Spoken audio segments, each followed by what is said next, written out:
గురుగారు నమస్కారం అండి. జై శ్రీమన్నారాయణ.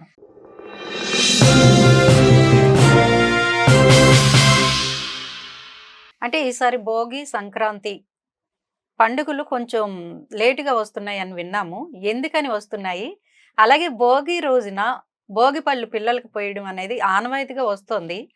ఇది పోస్తున్నారు గానీ దాని పర్ఫెక్ట్ రీజన్ అనేది ఎవరికీ తెలీదు. ఎందుకని పోస్తారు? ఇక్కడ మనకేంటంటే, మనకి కేంద్ర ప్రభుత్వాలు ముందుగా మన ప్రేక్షకులందరికీ కూడా నూతన సంవత్సర శుభాకాంక్షలతో పాటు మకర సంక్రాంతి శుభాకాంక్షలు మీకు కూడా. అయితే మన కేంద్ర ప్రభుత్వాలు వందే భారత్ ట్రైన్ అని వేశారు. దానిలో అయితే స్పీడ్‌గా వెళ్తాయి. కాబట్టి ఇప్పుడు ఇంకా ప్యాసింజర్‌లు వస్తున్నాయి కాబట్టి స్లోగా వస్తున్నాయి పండగలన్నీ కూడా. ఇది మనం తీసుకోవాలన్నమాట. ఓకే. అయితే మనకి ఇక్కడ ఏమవుతుందంటే, ఈ సూర్య భగవానుడు ఎవరైతే ఉన్నారో మనకి ఆ మకర రాశిలో సంచరించడానికి గల కారణానికి కొంచెం లేటుగా రావడం వలన మకర సంక్రాంతి అనేది 15వ తారీఖు చేసుకోవడం జరుగుతుంది. మకర భోగి అనేది 14వ తారీఖు నిర్వర్తించడం జరుగుతూ ఉందన్నమాట. అలానే కనుమ వచ్చేసి 16వ తారీఖు చేసేదానికి ఉంటుంది. ఇది మనకు అప్పుడప్పుడు ప్రతి 4-5 సంవత్సరాలకు ఒకసారి ఇలా వస్తూ ఉంటుంది. ఒక్క రోజు తేడాతోనే ఉంటుంది, ఇంకా అంతకుమించి తేడా అయితే ఉండదు. ఒక్కరోజు సమయమే కాబట్టి. ఇది ఇంకోటి ఏంటంటే, మనకి మకర సంక్రాంతి అనేది సూర్యమానం ప్రకారం చేసుకునేటువంటి పండుగ. ఇది ప్రకృతికి సంబంధించినటువంటి పండుగ కాబట్టి మనకి 14 చేసుకున్నా 15 చేసుకున్నా కూడా ఎటువంటి అభ్యంతరం అయితే లేదు. అందరూ కూడా మనకి ఇప్పుడు ఇరు రాష్ట్రాల్లోనే కాదు, తెలుగు వారు అందరూ కూడా ఇది 15వ తారీఖే నిర్వర్తించుకోవాలి. భోగి 14వ తారీఖే జరుపుకునే దానికైతే ఆచారంగా మనకి కట్టుదిట్టంగా చేసినటువంటి ఇది ఉన్నది కనిపిస్తుంది. అలానే సూర్య భగవాన్ మనం చూసుకున్నట్టయితే కూడా నా గణిత ప్రకారం నేను చూసినప్పుడు కూడా మనకి 15వ తారీఖే కనిపిస్తుంది మకర సంక్రాంతి. ఇకపోతే భోగి గురించి మీరు అడిగారు. అలానే చంటి పిల్లల మీద భోగి పళ్ళు ఎందుకు పోస్తారని. ఆ రోజుల్లో మనకి భోగి మనకి రేగిపళ్ళు ఉంటాయి, రేగిపళ్ళు పోస్తారు భోగి పళ్ళుగా. ఈ రేగిపళ్ళు ఆ రోజు రేటు కూడా చాలా ఎక్కువ ఉంటాయి. అసలు విడి రోజుల్లో ఎవరు వాటి గురించి పట్టించుకోరు. ఎవరు ఇంట్రెస్ట్ ఉన్న వాళ్ళు కొంటుంటారు, బళ్ళ మీద అలా ఉండిపోతాయి. కానీ ఈ సంక్రాంతి మాసం వచ్చింది అంటే గనక ఆ 3 రోజుల రేగిపళ్ళే దొరకవు అనమాట. ఈ మధ్యన ఇంత పెద్ద కాయలు కూడా పోసేస్తూ ఉన్నారు. అలానే మనకి భోగి రోజు స్పెషల్ ఏంటంటే, ఈ పిల్లలకి భోగి పళ్ళు పోయడానికి గల కారణం ఏంటంటే, ఈ పెద్దల పండగ అంటారు, చెడు కాలం అంటారు అన్నమాట. అంటే ఈ సంక్రాంతి పర్వదినాల సమయాల్లో ఏమవుద్దంటే, కొత్తగా పంటలన్నీ ఇంటికి రావటము, ప్రకృతిలో వైపరీత్యాలు, అప్పటికి శీతాకాలం పోయేసి ఎండాకాలం వచ్చేదానికి అనువుగా ఉండేటువంటి సమయం.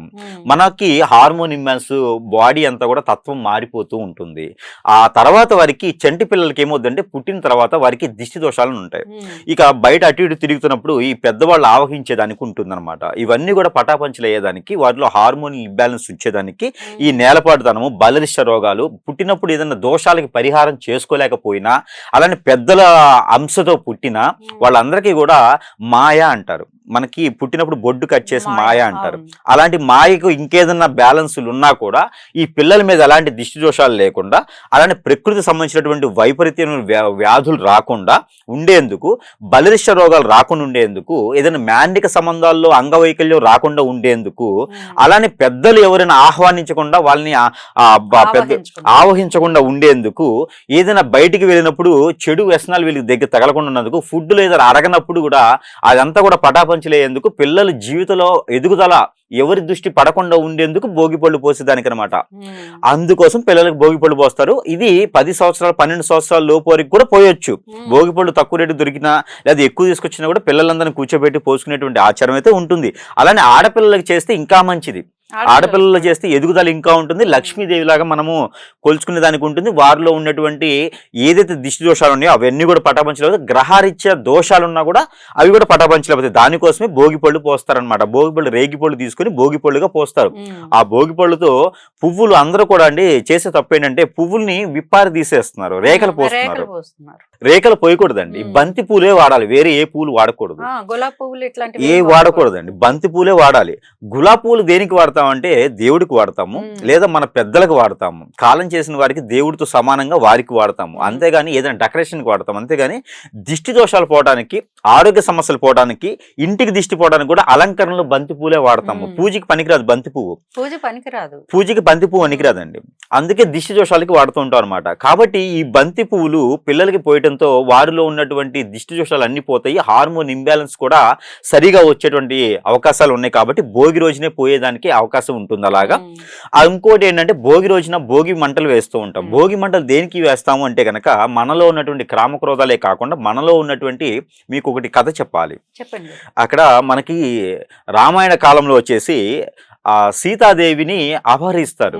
అపహరించిన తర్వాత సీతాదేవి దొరికిన తర్వాత రాజ్యంలో ఏలుకోవడానికి రాముల వారు తీసుకుని వస్తుంటారు అనమాట. ఒక చాకలి అతను రాముల అక్కడ మనకి ఒక నింద ఉంటుంది, సీతాదేవిని ఏలుకున్నాడు కదా అని చెప్పేసి నింద ఉంటే అగ్ని పరీక్ష చేపిస్తారు. మీకు అందరికి కథల్లో తెలిసే ఉంటది.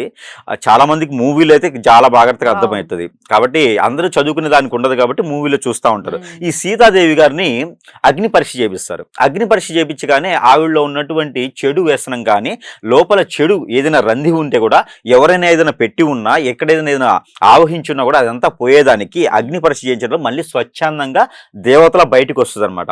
అలానే మనకి ఈ భోగి మంటల్లో కూడా మనలో ఉన్నటువంటి కామక్రోధాలే కాదు, ఆరోగ్య సమస్యలే కాదు, మనలో ఉన్నటువంటి అన్ని రకాల సమస్యలు కూడా ఈ అగ్నిహోత్రం అనేది చాలా గొప్ప విషయం అనమాట. అందుకని భోగి మంటలు వేస్తారు. ఒకప్పుడు మనకి ఆవు పిడకలతోనూ ఒక మనకి శాండిల్స్ ఉంటాయి కదా, గంధపు చెక్కలు ఇవి ఉంటాయి, టేక్ ఉంటుంది, వాటితోనే ఈ యొక్క మంటలు వేసేవారు, భోగి మంటలు వేసేవారు. ఇప్పుడైతే అంత అడ్డమైన ప్లాస్టిక్ అవి వేస్తున్నారు, రోగాలు పాలవుతూ ఉంటారు. ఆ భోగి మంటల్లోనే ఆ గంధపు చెక్కలు, టేక చెక్కల పైన ఆవు పిడకలు పెట్టేసి వాటిపైన పొంగల్ చేసేవారు. చెరుకు రసము, ఆవు పాలతో పొంగల్ చేసి, చక్కెర పొంగలి అక్కడ స్వామివారికి, ఎవరికి, గోధుమలతో చేసేవారు. ఉదయించే సూర్యుడికి పెట్టేవారు. భోగి మంటలకి ఉదయించే సూర్యుడికి, భగవానుడికి పెట్టితే మనలో ఉన్నటువంటి దోషాలే కాదండి, అక్కడ మనకి ఏదైతే ఆర్థిక సమస్యలు, ఆరోగ్య సమస్యలు, సూర్య భగవానుడు ఆరోగ్య సమస్యలు తీరుస్తాడు, ఆర్థిక సమస్యలు తీరుస్తాడు, మనలో ఉన్నటువంటి చెడు క్రియలను కూడా తీస్తాడు. కాబట్టి మతాలతో సంబంధం లేనటువంటి పండుగ ఏదైనా ఉంది అంటే కనుక అది మనకి ప్రత్యామ్నాయంగా దీపావళి ఒకటి, అలానే సంక్రాంతి కూడా ఒకటి చేసుకుంటా ఉంటారు మనకి ఇరు రాష్ట్రాలు అయితే కనుక. అలానే భోగి రోజున అలాంటి మనకి చక్కెర పొంగల్ కానీ, అలాంటి పాల తలికలు కానీ, ఇలాంటి పిండి వంటలు అన్ని కూడా చేసి సూర్య భగవానుడికి నైవేద్యం పెట్టడం ద్వారా, సూర్య భగవానుడికి నీళ్లు ఆర్జనివ్వడం ద్వారా కూడా మనలో ఉన్నటువంటి చెడు వ్యసనాలన్నీ కూడా దూరం అయిపోతే, మనలో ఏదైనా తెలియకుండా ఎవరైనా ఏదైనా చెడు క్రియ చేపిస్తే కూడా అవి కూడా దూరం అయిపోయేసి అష్టైశ్వర్య ప్రాప్తి కలిగేందుకు ఉండేందుకు ఆస్కారంగా ఉంటుంది. కాబట్టి భోగి మంటలు వేస్తారు.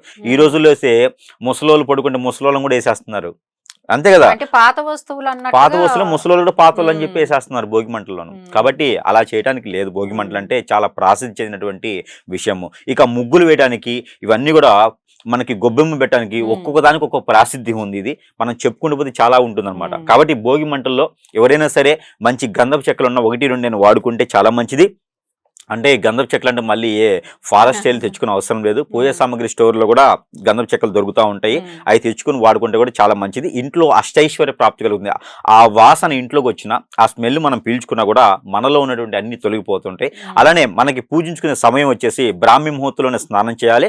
ఉదయించే సూర్యుడికి సూర్య నమస్కారాలు చేసుకుంటూ నీళ్లు ఆర్జనిస్తే కనుక ఆ రోజున మనకి అన్ని రకాలుగా చెడు తొలగేసి అష్టైశ్వర్య ప్రాప్తి ఖచ్చితంగా లభ్యపడుతుంది. కాబట్టి ఆ రోజు ఎవరైనా ఉండాలనుకుంటే పాజిటివ్ ఉండొచ్చు, పెద్దవారికి నమస్కారం చేసుకోవచ్చు, బట్టలు కూడా పెట్టుకోవచ్చు. చాలా మంది కూడా సంక్రాంతికి కూడా పెడుతూ ఉంటారు కదా, అంటే అది ప్రాంతీయ ఆచార ప్రకారంగా భోగి రోజు కూడా పెట్టేటువంటి ఆచారం ఉంటుంది. ఇంటిల్లి పాదే కాకుండా ఉమ్మడి కుటుంబంగా పిలుచుకొని అందరి చుట్టాలు, బంధువులు అందరూ పిలుచుకొని ఒక నలుగురికైనా భోజనం అనేది పెట్టుకుంటే కనుక అన్ని రకాల ఇబ్బందులు అనేది తొలగిపోతాయి. అలానే ఈ యొక్క వచ్చేటువంటి ఎత్తుగాలి అంటారు, ఇప్పుడు వచ్చేది ఆ పైర గాలి వస్తుంది అనమాట. ఆ గాలికి గాలిపటాలు ఎగరేయటం ఇవన్నీ ఆహ్లాదకరంగా ఉంటుంది. అలాంటి గాలిపటాలు ఎగరేసేటప్పుడు పిల్లలతో జాగ్రత్తగా ఉండాలి. పైన మేడల మీద కాకుండా నేల మీద ఎగరవేయాలి. అలాంటి గాలిపటాలు ఎగరవేయడంతో పిల్లల్లో ఆనందం, ఉత్సాహం పెరిగేసి వాళ్ళలో ఉన్నటువంటి హార్మోన్ ఇంబ్యాలెన్స్ డెవలప్మెంట్స్ అవుతాయి అనమాట. ఈ రోజుల్లో ఆడుకోవట్లేదు ఎవరు, అంత ఫోన్లోనే ఉంది.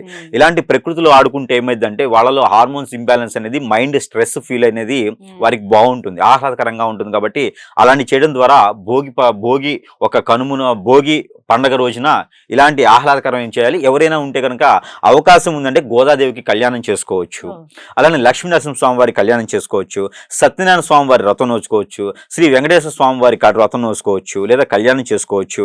అలానే అమ్మవారికి కుంకుమర్చన చేయించుకోవచ్చు. అలానే ఇంకా వారు ఆలయాల్లో చేయించుకుంటే కనుక మనకి ఏదన్నా స్ఫటికమాలతో పూజ చేసుకోవచ్చు, స్ఫటికలింగానికి పూజ చేసుకోవచ్చు. అలానే శివాలయంలోకి వెళ్ళేసి శివాలయంలో ఒక శివ భగవానుడికి పంచామృత అభిషేకం చేసుకోవచ్చు. ఎవరికైనా కాలసర్పదోషం, నాగదోషం, కుజదోషాలు ఉంటే కనుక అవన్నీ కూడా పటాపంచలేదానికి సుబ్రహ్మణ్య స్వామి వారికి అభిషేక అర్చన చేసుకోవచ్చు.